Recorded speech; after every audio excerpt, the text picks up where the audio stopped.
Hello, this is Liz Lawless, your host for Wild West Diversity, where we share and tell the rarely and untold stories of multicultural contributions to the settling of the American Wild West. So, thank you for being here. We've been on hiatus for a couple of months due to some illness on our team, but we're getting back into the swing of things here. And so, we're kicking off today with my new book.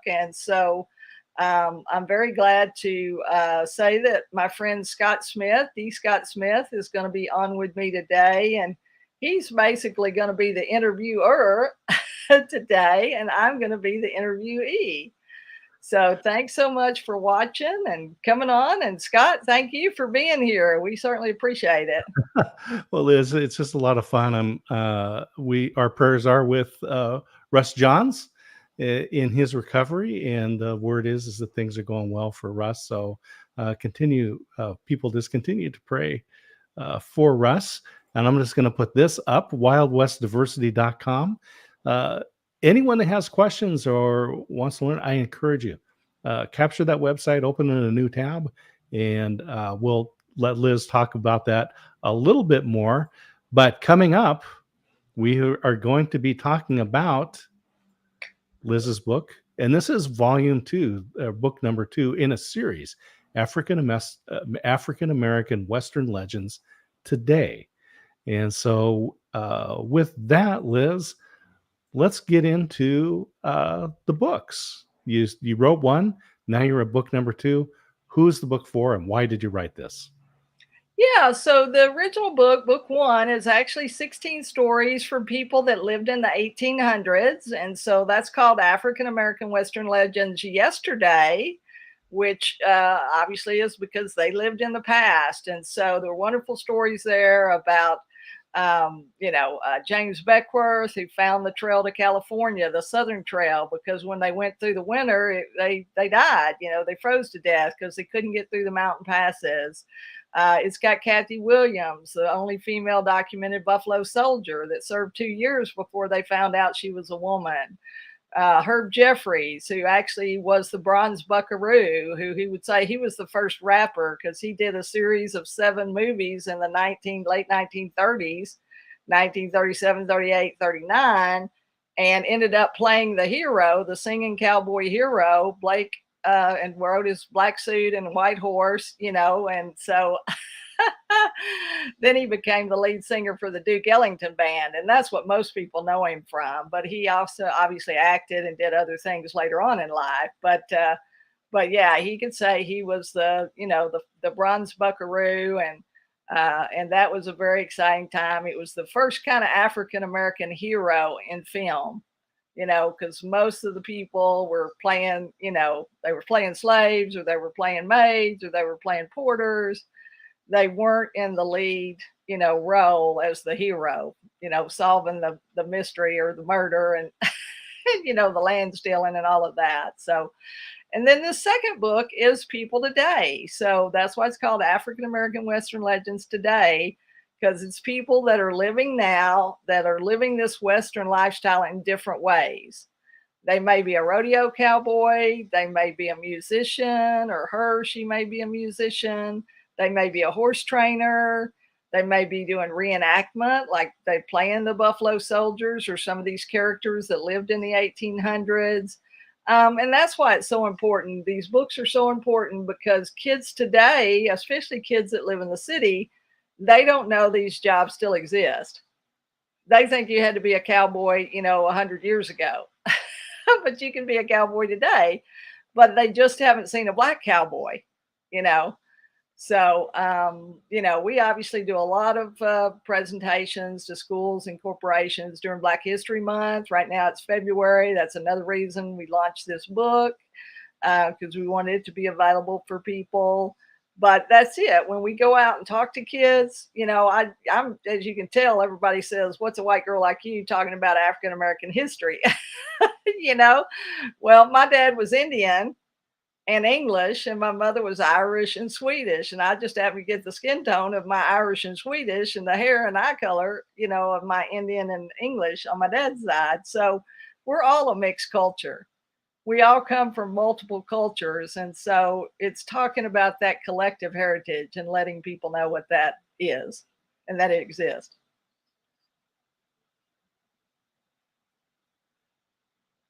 Let me just put the book cover up here for a moment and we can take a look. African American Western Legends Today. You can find it on Amazon. I've got that link scrolling across the bottom there. And this way people Yeah, that's great. And I'll tell you can about, look find that that right up, and I'll there. tell you about some of those characters. So basically, we pulled some of those characters from inside the book. So each of their stories are there. Rosalietta Reed is sitting there in the rocking chair, and that's because she plays our women of the West, our 1800s, and she plays Aunt Ritty, who rode cattle and went out on cattle drives with men. She plays Kathy Williams, the Buffalo Soldier that I mentioned earlier. She plays Johanna July, who trained horses for the military down South Texas. And then next to her is Harold Williams. He's one of the only two African American professional rodeo judges in the country. Next to him is Jay Lee. Jay Lee is a country music gospel singer. She was just nominated for a Dove Award for her gospel music, but she also sings rodeo songs and country songs. Next to her is Russ Smith, Russell T. Crawdaddy Smith. So Russ is not only a cowboy and one of our filmmakers, our film producers, but he also does crawfish bowls during the season, which is right now. So, and on the porch, our favorite, Cleo Hearn, our longtime founder of Cowboys of Color Rodeos that we've talked about often on this show. His legacy of 50 years as a rodeo producer and 65 years as a calf roper. And next to him, farmer Coy Poitier, who we've also had on this show. And so Coy is a master gardener, and he's getting his master naturalist certification right now. He's the president of the USDA local branch of the USDA in the Dallas-Fort Worth area. So those are all people that are doing different things related to Western lifestyle. So you don't have to be a rodeo cowboy. You know, you can do something else. You may be a clown. You may be a judge. You may just be an attendee. You might just be in the crowd like us. But maybe you are a musician. Maybe you do want to train horses, or you just love to be around horses. And there are lots of different ways that you can do that today, not just rodeo. So that's what we want people to know by reading these stories. And so how did you get involved in writing these stories? So you have a background, but what is it that caused Liz to say, I want to capture these stories, and specifically for children? Yeah, it was mostly we were losing these people because, you know, the sad thing is that African American, Hispanics, Asian, a lot of these other cultures weren't necessarily literate. And so they didn't know how to read and write, or they weren't allowed to read and write in those early days in the 1800s, especially in this country, in America. And so they told their stories around the campfires, and they told their stories around the kitchen table. But if you didn't live in the community, you might not know this person. And we think their stories are extraordinary. And we think, you know, because of their choices and their actions, they lived extraordinary lives, even though they were ordinary people, just like you and I, Scott. I mean, it could be me. It could have been you that went west and got in a wagon or got on a mule or got on a horse and went west of the Mississippi after the Civil War. And that's what these people did. And that's why it's so important. And then the people today, like you say, they had grandparents or uncles or somebody in their background, somebody in their heritage, you know, participated somehow. And now they've come back to it. Some of them are family generational, you know, some of them have been in it, their grandparents, their parents, their, you know, their mother and dad, their grandparents, their great grandparents, they all participated, but that's kind of rare. Most of these people have come back to this kind of a opportunity after they've done something else. Like our horse trainer, he was a counselor for the Boys and Girls Club. Okay, but he trained horses on the side because his dad had trained horses, and he grew up around horses, and he loved horses.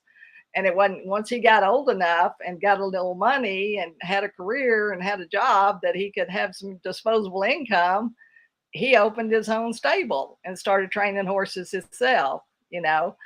So all of that kind of happens in different ways and different things. And I got involved because I was the African American Museum at Fair Park was one of my advertising clients, because before I started publishing, I had an advertising company, but I was always Hmm. a writer. I went to school and got my degree in journalism and speech.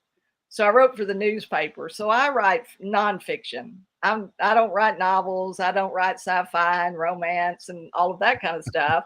I write about real people who are living their Hmm. lives in some form or fashion.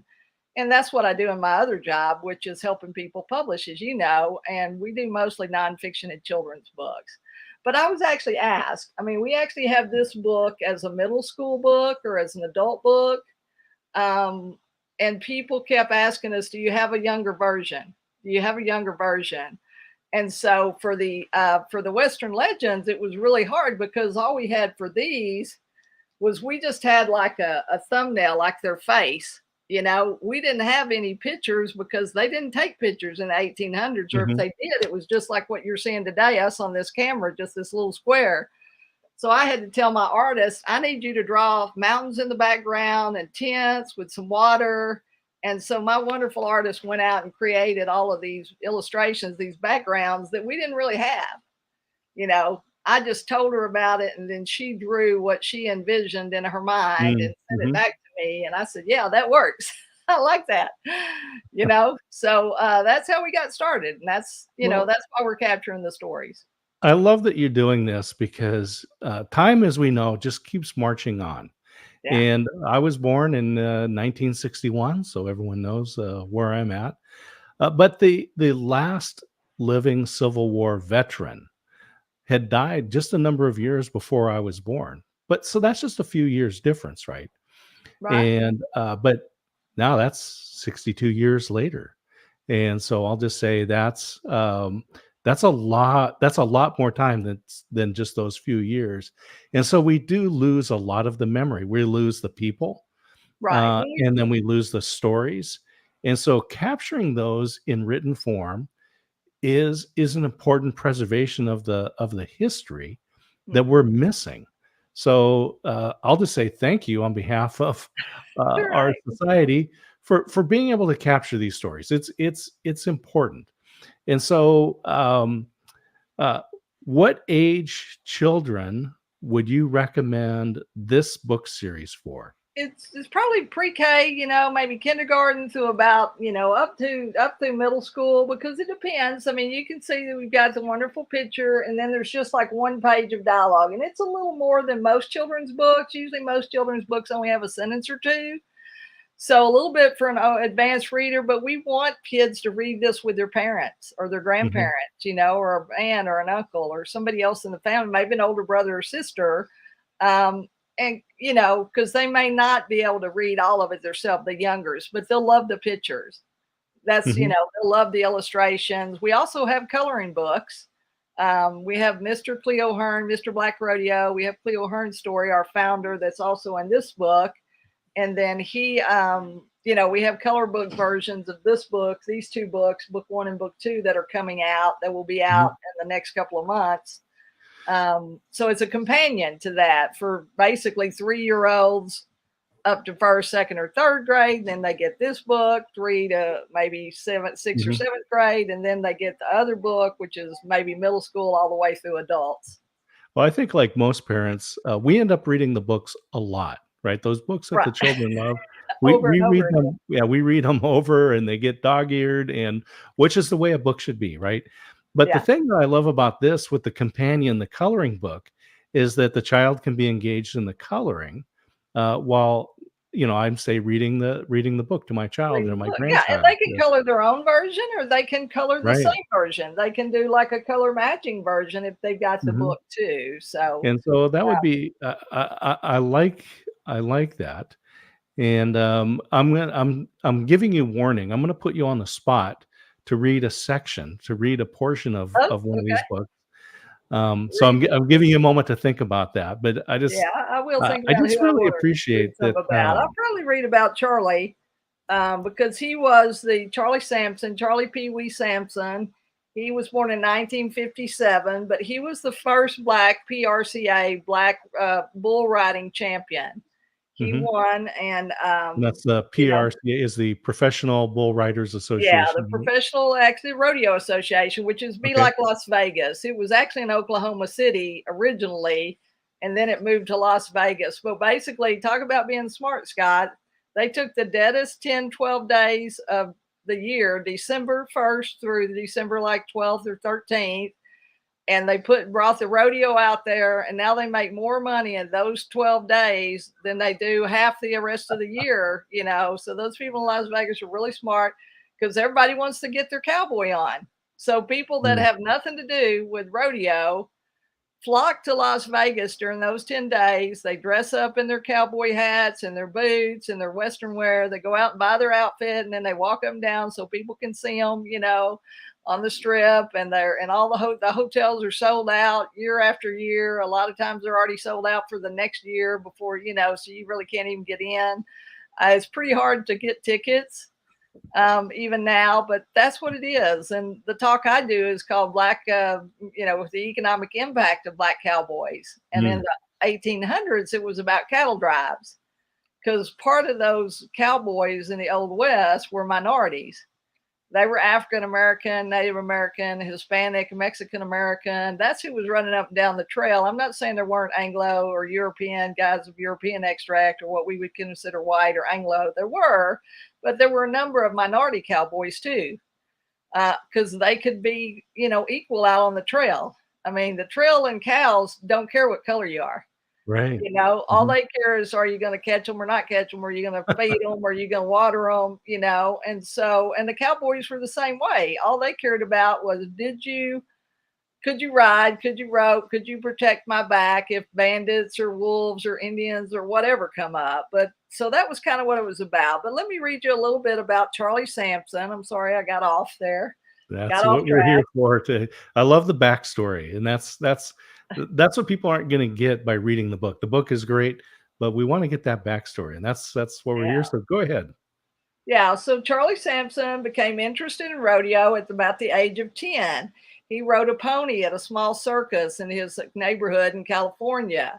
He began spending time at the El Fig stables in LA. So he grew up in Watts, California, which is what we would consider the project. This was one of the poorest areas of Los Angeles, and that's where he grew up. But he actually was a part of somehow an after school program with scouts or something, and so he got to go to the circus and he got to ride a pony, so he was interested in the horses. And then he figured out there was a stable not too far away. I guess maybe they took the kids there one day, and then he kept going back to that stables, and he would pick up empty bottles and he would sell those empty bottles so he could have enough money to ride the bigger horses.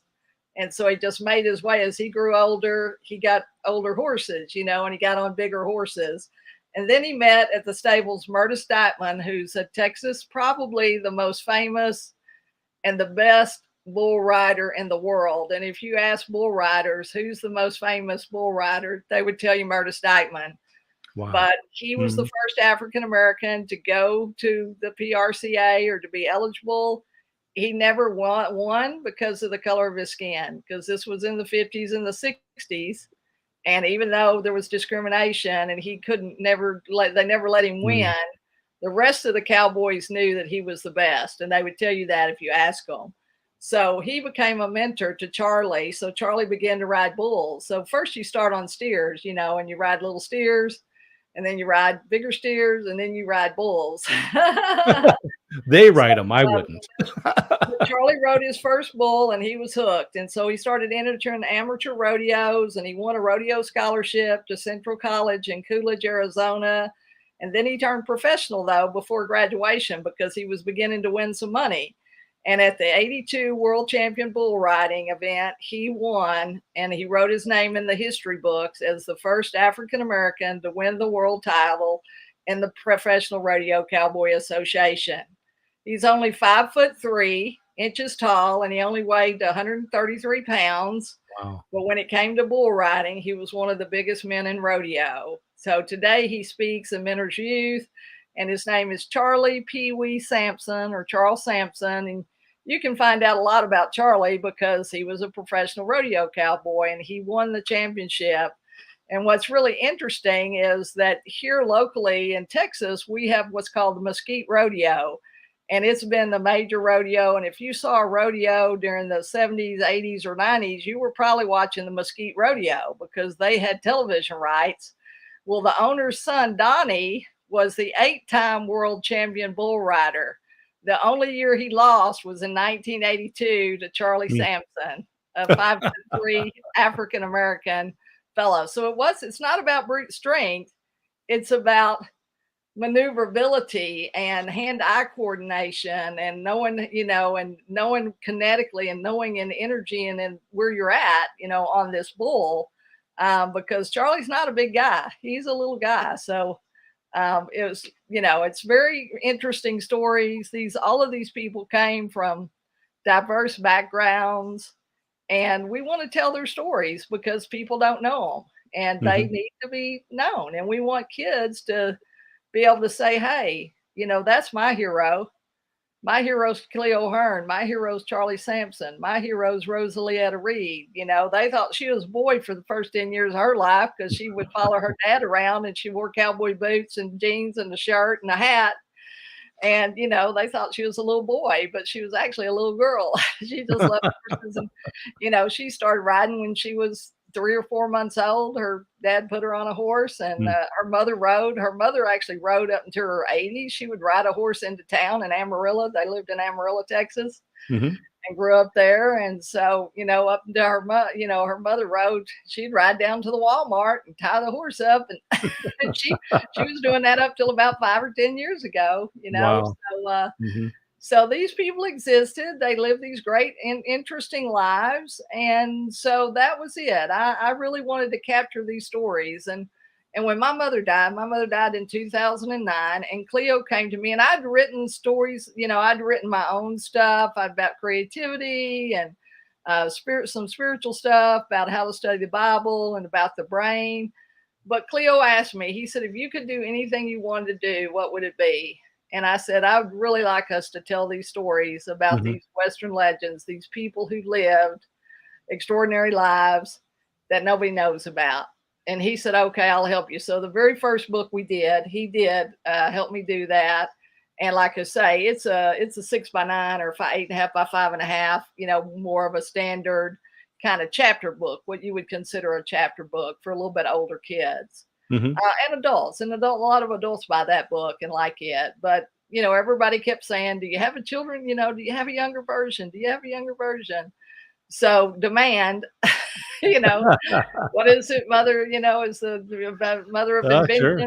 Demand is, So, And so the result, people just and kept so asking for it. So now we've done it. So this is the second book. So it's called African American Western Legends Today. The first book is African American Western Legends Yesterday, and it has the same thing. It's a series of stories, and it's got the folks on the front of it, just like this one does, but they're kind of in different, like you say, they're in their military uniform and they're trapper. That's Stagecoach Mary Fields there in the middle with her robe because she was the first African American to deliver mail for the U.S. Postal Service. And then there's one of our other Buffalo soldiers there, and Johanna July with her horse. She trained horses, and that's Herb Jeffries in the orange jacket there. So there were a number of Buffalo soldiers that won the Medal of Honor during the parade, and this gentleman there is one of those folks, and that's Manuel Stantz. So I just wanted to recognize them too. But that's it. So you can find that book yesterday. You can find a new book. That would be great. You can see behind me, I think that's Cleo Hearn and the yellow book. And we have both the story and the coloring book, like you say. So this is his life story. It's more of a biography from when he was a little kid, and same thing with the coloring book. And like you say, the coloring book is just similar. It's the same, a little bit of the story and then the picture in black and white that the kids can color themselves. So, and it's just a way to move kids up because they can start with the coloring book, and then they can move up to the children's book, and then they can move up to older books, and then We've got photography books, and hopefully we'll be writing some other stories, that'll be a little more adult version of things. But this has been great fun, and it's so interesting to talk to people and hear about their background. You Yeah, and know. I'm just gonna let me just put this up, wildwestdiversity.com, and this is a great resource place for people to go. So let's tell people what they can expect. Wildwestdiversity.com. Yeah, so if you go to our website there, basically this is our Substack or our e-newsletter. So it will ask you to sign in, it'll ask you to put in your email, and it'll give you some options. It'll give you none, which is basically the free copy. So go ahead and click on that. If you want to support us, it's $9 a month. And then there's an annual thing where maybe it's like $7 a month, $7.99 a month. You save a couple of bucks per month if you do the annual. But you do have to put your email in, and then it will give you the options. You click on the option, and then it will take you into the newsletter. And basically, every time we write an article, it will just show up in your inbox. So there's some archived articles there. There's a number of stories there about these different people we've talked about. There's a story about John Ferguson, who's a photographer from the UK. And John, when he was a kid, played cowboys and Indians, but he was told he couldn't be a cowboy because he was black. Oh boy. Okay, because there weren't any black cowboys. And it wasn't until Mhm. he became an adult, like when he was 30 and he went to visit his aunt and uncle in Houston, that he actually saw a real black cowboy. And he was like, oh, there are black cowboys. But see, all of the kids, they were all watching white, Roy Rogers and the Lone Mhm. Ranger and, Sure, movies like that. a And lot that's of us fiction, grew up not with fact, which is a shame. And that's another reason we're writing these stories. right. So Yeah, because people a lot know of the us real grew up true story. with John Wayne and Clint Eastwood as the cowboys, right? Right. And so that brings us to this point of another point of and you're mentioning this about why you wanted to write this, and especially for children because they have their future ahead of them.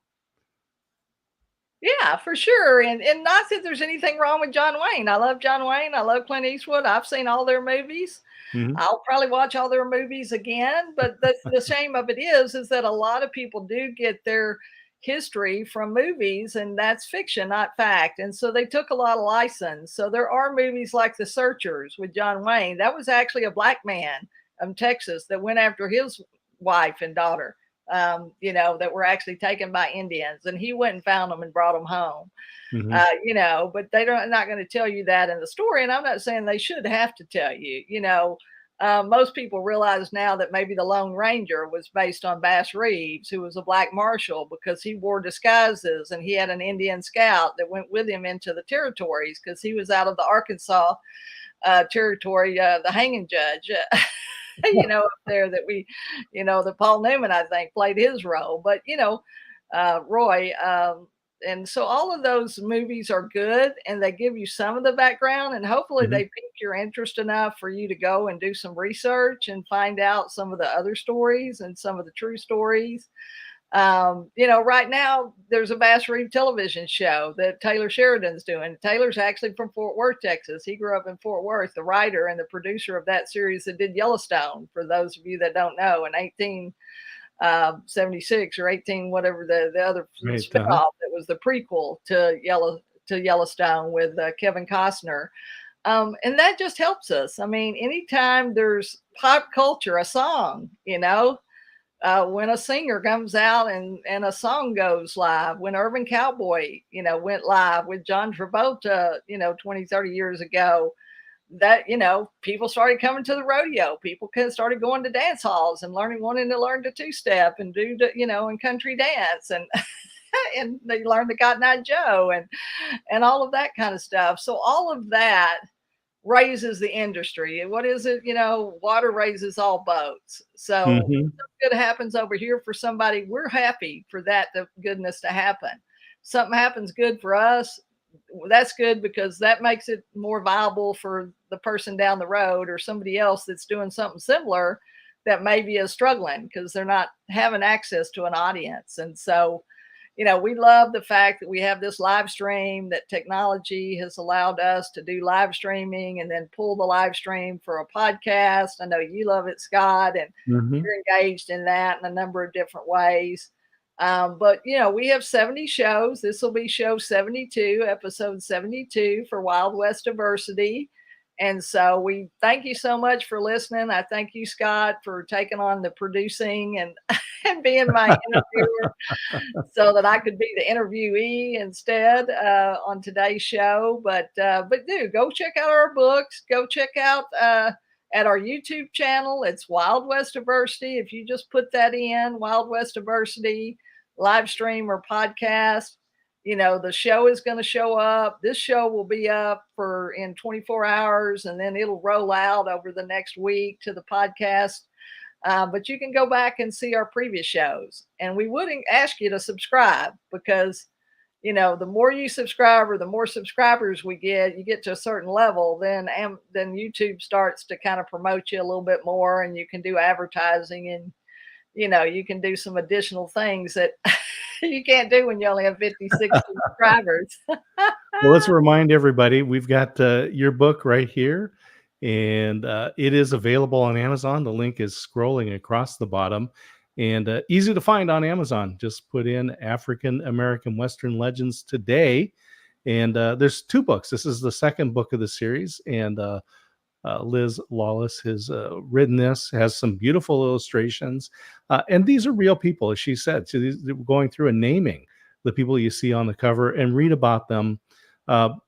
Great thing about Amazon is you can send this as a gift. Put someone's name in and address, and just let it show up on their doorstep, and you can be the hero. And so, Liz, for sure. And fascinating. we have ebook versions too. So you can, when you go to the product page there, it will take you, you'll see both the options. You'll see the ebook option and the paperback option. The coloring book will be a separate book and have a separate number and everything, just because it's not as connected. But we'll have those. And so watch our Facebook, watch our LinkedIn, wherever you can connect with us or where you want to connect. We're probably on the site, and we're going to be telling you about it when it happens. Very good. So thanks so much for today. I'm your host, Liz Lawless, for Wild West Diversity. My co-producer here today, D. Scott Smith. Special thanks to him. Our regular producer, Russ Johns, we're wishing him all the best as well. So we appreciate you being here. We hope you'll go back and listen to our other shows, because you're going to see things and hear from people that you haven't maybe heard about before. So that's what it's all about, sharing our stories, our collective heritage, so that we can realize that we're much more the same than we are different. Have a great day. We'll see you on the trail.